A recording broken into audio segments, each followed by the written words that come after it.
Hey, salut la Team Lactée, et on se retrouve pour une nouvelle actualité. Et aujourd'hui, on va revenir sur ce petit article que j'ai croisé dans Afrique Buzz, qui nous parle des relations sexuelles en allaitant. Et je trouve ça très intéressant qu'on revienne un petit peu sur ce sujet, parce que c'est vrai qu'on n'en parle pas beaucoup. C'est un sujet qui est pas tellement abordé finalement, qui est assez tabou, comme beaucoup de choses autour de la sexualité, pour éviter que YouTube me censure, n'est-ce pas? Et donc on va décortiquer cet article, on va en discuter ensemble, et puis on va discuter de cette thématique un petit peu ensemble, voilà. D'ores et déjà, si vous ne l'êtes pas, eh bien abonnez-vous à la chaîne, enclenchez la petite cloche pour ne plus rien louper, bien sûr. Si vous n'avez pas le temps de regarder ma petite tête de poireau défraîchi dès le matin, je sais pas si j'aurais dû prendre cette image au vu du thème de la journée. Tant pis, c'est fait. Eh bien, mettez des écouteurs, voilà, et vaquez à vos occupations. Je crois que je vais rire toute seule pendant toute l'actualité. Maintenant, je comprends le fou rire de certains journalistes sur les plateaux. Euh, Et puis, si c'est pas déjà fait, j'ai envie de vous dire que pour voir plus de boulettes de ce genre, vous avez juste à télécharger l'application À pas de moi allaitement, qui est juste au-dessus de moi. Voilà, c'est téléchargeable sur Google Play ou sur App Store. Voilà, c'est téléchargeable gratuitement. Et puis comme ça, vous pourrez voir déjà beaucoup d'informations pour vous faciliter l'allaitement. Et puis ensuite, tout simplement, plus de boulettes de ma part. Voilà, tout simplement. Allez, c'est parti. Maintenant que j'ai bouletté une fois, on peut continuer. Alors, pouvez-vous avoir des relations sexuelles si vous allaitez? Je suis obligée de faire ça parce que je suis pas sûre que YouTube ne me banne pas pour le sujet. Est-il possible d'avoir des relations intimes en plein allaitement? Après avoir eu un bébé, votre vie intime change complètement. Il y a beaucoup de choses auxquelles il faut s'adapter pendant la période de récupération après l'enfantement. Et vous vous demandez sûrement si vous pouvez avoir des relations intimes durant, je vais dire ça à chaque fois, hein, durant l'allaitement. La réponse est aussi simple que possible. Alors, déjà, on va revenir là-dessus. C'est vrai qu'on est beaucoup à se poser la question. Alors, plus ou moins rapidement. Chacun son rythme, on n'est pas là pour faire la course, il n'y a pas de précipitation à avoir. C'est bien sûr des conversations que l'on doit avoir. Pardon, je suis encore un peu malade. C'est bien sûr des conversations que l'on doit avoir en couple. Et bien sûr, si vous avez des doutes, n'hésitez pas à vous faire accompagner. Il existe des sexologues, il existe des accompagnants en sexologie, etc. Donc, qui peuvent tout à fait vous accompagner sur toutes ces questions que vous avez, même sur des questions de, tiens, ça fait tant de temps, est-ce que c'est normal que je n'ai pas envie? Ça fait tant de temps, est-ce que c'est normal que mon partenaire n'ait pas envie? Parce que des fois, c'est pas que nous. Bref, il y a plein de questions qui peuvent se poser, et donc il existe des professionnels, bien sûr, pour nous accompagner. Je ne sais pas si sur cette chaîne j'avais mis un live avec Manon, qui est sexualité maternité sur Insta, et qui est vraiment adorable et bienveillante, et qui aborde aussi toutes les questions autour de l'allaitement, bien entendu, de la maternité et de l'enfantement. Mais voilà, c'est une des professionnelles, par exemple, moi, que je connais, avec qui je travaille. Mais oui, voilà, ne vous stressez pas, il n'y a pas de normes, il n'y a pas de prérequis, il n'y a pas d'attente particulière. On est juste là pour savoir si est-ce que c'est possible, quand on allaite, de reprendre ou d'avoir une vie intime. Alors, pouvons-nous avoir des rapports intimes si on allaite? Pouvez-vous avoir des rapports intimes si vous allaitez? Oui, les relations intimes sont autorisées lors de l'allaitement, d'autant plus que cette pratique n'affecte ni la qualité ni la quantité du lait. Voilà, ça déjà, de base, je trouve que l'article est très bien fait, parce qu'il répond vraiment à des problématiques qui sont souvent sous-jacentes à cette question quand on parle d'allaitement, parce qu'il y a eu beaucoup de mythes, beaucoup de on-dit, de doxa, où on disait que effectivement les rapports intimes allaient faire tourner le lait. C'est vraiment quelque chose qu'on entendait beaucoup. J'ai un bouquin qui en parle, milieu 19e, je crois, à l'avènement des nourrices en Normandie, milieu 19e, il me semble. Où effectivement, ça faisait partie des choses où on disait, bah non, on va mettre l'enfant en nourrice parce que madame devait déjà très vite reprendre des activités intimes, pour reprendre sa place de madame dans le foyer, n'est-ce pas? Et en fait, effectivement, c'était une des excuses dites, c'était, enfin, une des choses qu'on disait, c'était qu'effectivement, eh bien, si on allaitait, ça allait gâter, on disait que ça allait gâter le lait de la maman. Et comme il fallait quand même très vite s'y remettre, ben, on mettait les enfants en nourrice. Entre autres pour ça, mais pas que.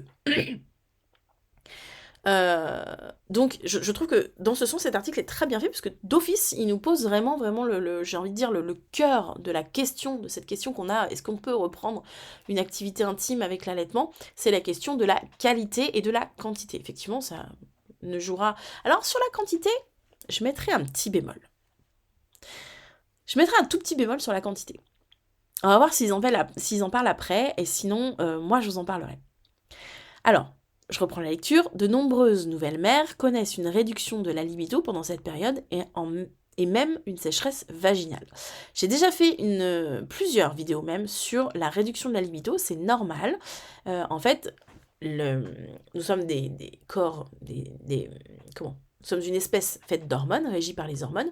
Et effectivement, quand on a nos règles, par exemple, il y a un changement hormonal. Quand on est enceinte, il y a un changement hormonal. Quand on allaite, il y a un changement... Enfin, quand on enfante, il y a un changement hormonal. Quand on allaite, il y a un changement hormonal.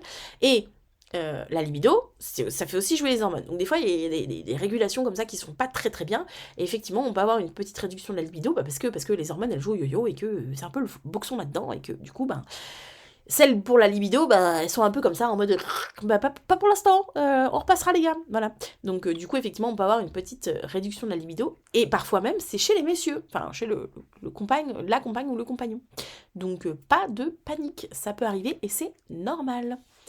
Les sécheresses vaginales, pareil, c'est hormonal. Alors moi, j'en parlerai pas aussi bien qu'une sage-femme, mais n'hésitez pas à en parler à votre sage-femme. C'est pareil, hein, c'est quelque chose d'hormonal, donc c'est normal.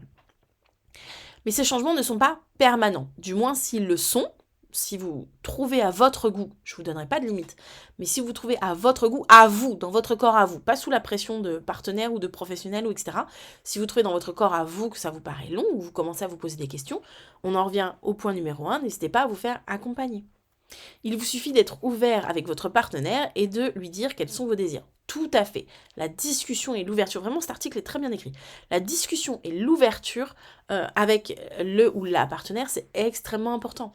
Des fois, on a besoin de se réapproprier son corps. Je vais par exemple parler de mon expérience. On a besoin d'abord d'une réappropriation de son corps. Et ça peut déjà ne serait-ce passer que par des touchés, des câlins. Sans parler d'intimité, sans parler de câlins sexuels, on va parler juste de câlins. Faire des câlins, voilà, on nous touche. Vous voyez, moi ça m'a permis de redélimiter mon corps. J'avais vraiment beaucoup l'impression d'être morcelée, d'être vraiment éclatée. Et le fait d'être touchée, d'avoir des câlins où vraiment j'étais très contenue, d'avoir des massages. Moi, j'ai la chance d'avoir un amoureux qui fait beaucoup de massages, d'avoir des massages. Et ça m'a permis, mine de rien, de me réunir, de me sentir réunie, de retrouver mes limites corporelles parce que je les sentais. Ça, en tant qu'éducatrice spécialisée, c'est un phénomène que j'ai aussi beaucoup étudié chez les enfants qu'on dit morcelés, ils ont ce besoin de contenance, ce besoin qu'on leur définisse corporellement, qu'ils ressentent les limites de leur corps. Et c'est vrai que je me suis retrouvée, en tout cas avec Moshi, mon premier, mais du coup, j'allais dire avec Gaufrette, mais j'en ai pas le souvenir parce que je pense qu'on l'a fait très naturellement. J'avais ce besoin d'être vraiment très contenue, de retrouver les limites de mon corps, de me dire ok, je suis là, ok, ça c'est mes jambes, ça c'est mes pieds, ça c'est mon bassin, ok. Donc voilà. Donc des fois, ne serait-ce que des câlins, ça peut vraiment aider à se recentrer, à se retrouver, soit avec les limites de son corps, et c'est déjà un très grand premier pas avant d'aller plus loin. Vous voyez ce que je veux dire? Step by step. Alors. Concernant la sécheresse vaginale, je continue à lire, vous n'avez pas à vous inquiéter. Encore une fois, pareil, sauf si ça dure et que ça vous gêne. N'hésitez pas à les consulter. Vous pouvez utiliser un lubrifiant pour vous aider à cet égard. Ça, les lubrifiants, c'est génial, c'est la meilleure invention du monde. Donc, user et en abuser, c'est génial.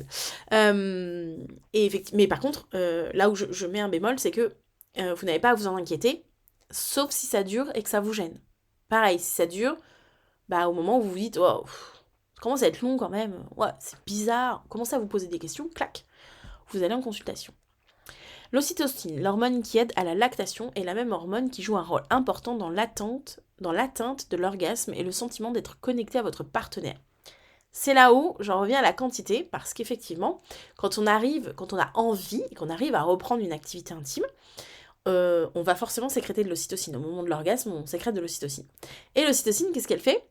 Eh bien, elle provoque le réflexe d'éjection de lait. Et donc, on peut se retrouver avec un partenaire, un ou une partenaire, qui se prend des giclées. Alors, nous, ça nous est arrivé, et on était morts de rire. Je crois que on était tellement morts de rire que ça nous a coupé, mais parce qu'on était morts de rire, en fait. Tout simplement.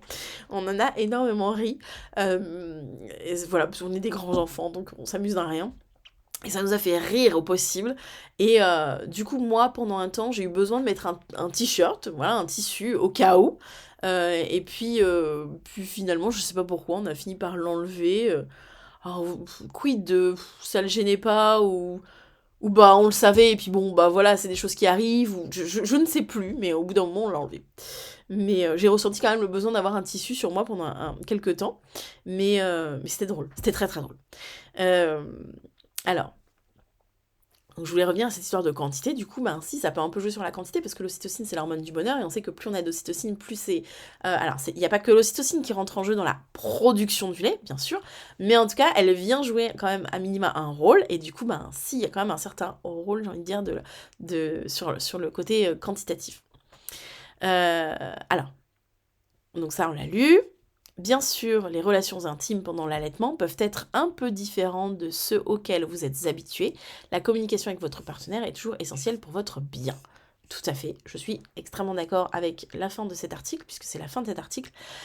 La communication, je ne le répéterai jamais assez, mais la communication, c'est la clé. Voilà, les gens qui nous connaissent avec l'amoureux nous demandent comment on fait, parce que voilà, on est un couple qui est très fusionnel, etc. Et en vrai, c'est vrai qu'on communique énormément, même sur les choses qui font pas plaisir, et ça c'est très important. Donc vraiment la communication c'est la clé, n'hésitez pas, même si au début vous avez l'impression d'être un peu comme des petits genoux en mode «Oh j'ose pas trop te dire ce que j'aime, j'ai un peu peur que tu me juges, voilà». Eh bien n'hésitez pas, parce qu'en fait il y a que comme ça qu'on arrive à se connaître et à savoir ce qui nous fait du bien, et vraiment la sexualité c'est quelque chose qui évolue au fil du temps, on n'a pas du tout la même intimité. Je sais, je l'ai dit avant, mais au cas où. On n'a pas du tout la même intimité à 20 piges, qu'à 25, qu'à 30. Je vais prendre par multiple de 5, vous m'aurez compris, qu'à 35. Et on n'a pas la même intimité si on n'a pas eu d'enfant dans sa vie et si on en a eu. Parce qu'on peut faire le choix de ne pas avoir envie d'avoir d'enfant. Du coup, je sais pas.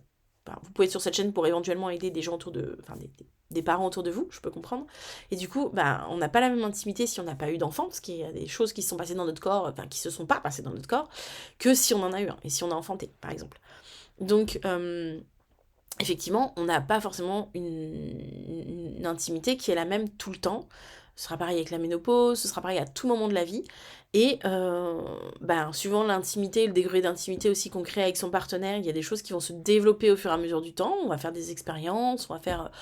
C'est notre intimité, on va la créer en fait. Et forcément, pour créer tout ça, pour créer cet univers-là qui est vraiment propre à nous, on a besoin d'en discuter. Donc vraiment la communication là-dessus, soirée vin fromage si vous aimez le fromage, sinon vin crudité ou soda crudité ou jus crudité si, si vous êtes suivant votre régime alimentaire, mais vraiment des soirées voilà à se faire un petit truc, un petit apéro sympa ou un petit repas sympa et on discute de tout, et de tout.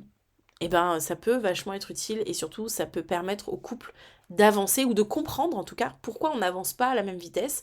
Et déjà comprendre pourquoi on n'avance pas à la même vitesse, déjà ça peut vraiment débrayer pas mal de situations parfois complexes qu'on peut vivre en couple avec l'arrivée d'un enfant. Donc voilà, la communication c'est la clé. Et bien écoutez, j'ai envie de vous dire que l'actualité est finie pour aujourd'hui. Quelles questions je pourrais vous poser autour de ça pour qu'on partage en commentaire? J'ai envie de vous dire de tout simplement, si vous vous sentez, d'écrire sur ce sujet, parce que je sais que ça peut être quelque chose de très intime, n'hésitez pas à, à faire part de votre expérience en commentaire. Comment ça s'est passé? Est-ce que vous avez repris plutôt rapidement? Est-ce que ça a été plutôt long? Est-ce que c'est encore pas le moment pour vous? Est-ce que c'est des choses qui ont évolué? Vous aimiez des choses avant, sans forcément dire quoi, mais vous aimiez des choses avant que vous n'aimez plus maintenant? Vous avez eu du mal à faire la différence? C'est souvent ça aussi entre le sein allaitant et le sein qui peut vous servir à séduire votre moitié.